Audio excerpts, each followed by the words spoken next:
And this part here has been out there in the environment. So the history is this was constructed approximately in 2017.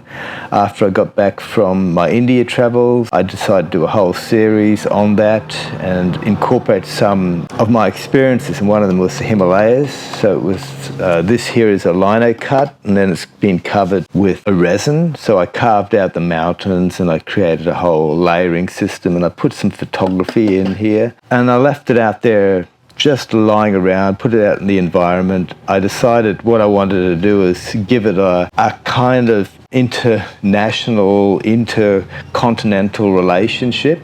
India is a subcontinent, but still it's part of the greater South Asian continent. So, leaving it out there in the environment, it collects dust, and it also begins to crack. So all these sort of bits of the casting resin sort of lift off, crack here, and paint obviously starts to peel, so I put a lot of paint on there.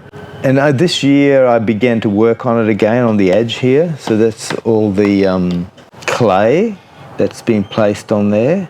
And recently, in the last few weeks, I've been putting some of the polymer clay and then adding some inks, this is alcohol-based inks, on top of the clay and also around the clay, and as well as acrylic paint as well.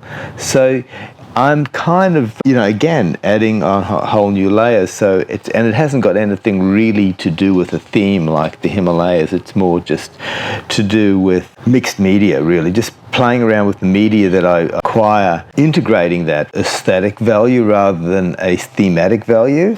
So this is, for example, the clay here, and I'm just placing it in. It's not really, they're meant to be adhered to. It wasn't designed. These clays are designed just to be solely molded in whatever shape and then put into an oven and hardened. I'm going against the instructions, and that's what I find mixed media is great for. It allows you sort of to go against the kind of manufacturing flow. It has that sort of folkish element to it, the mixed media, and even the themes that I've chosen too. It's a very kind of personal profile rather than a kind of artistic statement about the environment or even intercontinental drift. And I would call this a kind of realism, because it's playing around with these products within modernity which are classified as real objects. So, they make these clays, and that clay is not this clay. This is a air-dried clay, and this is not an air-dried clay. It's not meant to be,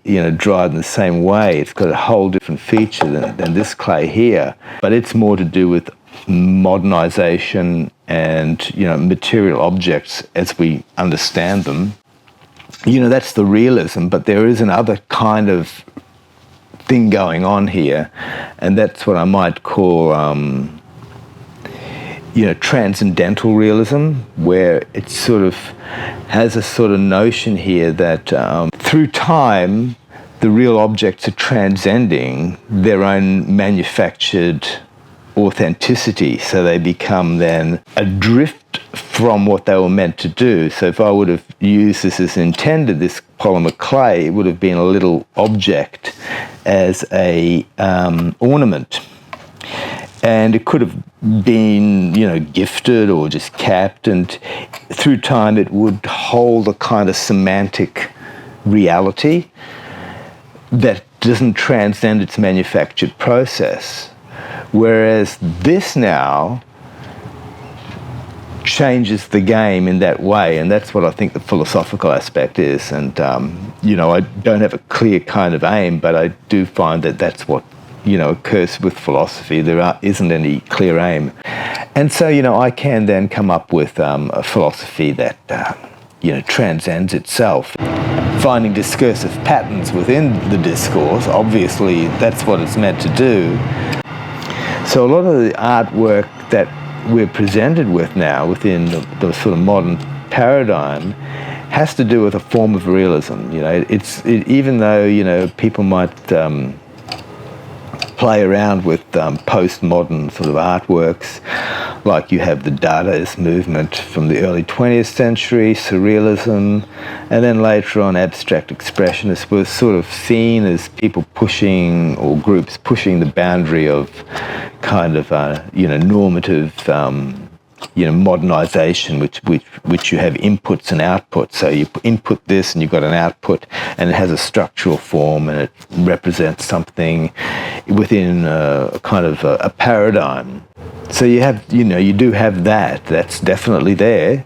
And in some ways then you have these peripheral kind of representations which could be seen as just outsider experimentalism, and that's where basically this is situated. So in that way it's a certain form of transcendence that is very much part of this particular locale, which is the tropical north. In a sense, it's this mixed media stuff that's sitting within a little locale of the world that represents other parts of the world. And in that way, it's transcending itself being these objective bits, like the clay is transcending itself as a manufactured item, and it's just now becoming kind of like nothing new. People do these sort of outsider experimental stuff, and but the difference is here I can talk about it and put it in digital form, and some of the history is, possibly if it's uploaded, which if you're hearing this, it has been, it becomes in a sense transcending itself. So it might end up, this piece might not have any record by being stored physically anywhere in so many years. So the recording of this will last a lot longer than the thing itself, which in itself is quite interesting. Then the digital recording has a kind of supervening structure, whereas this is the transcendental real.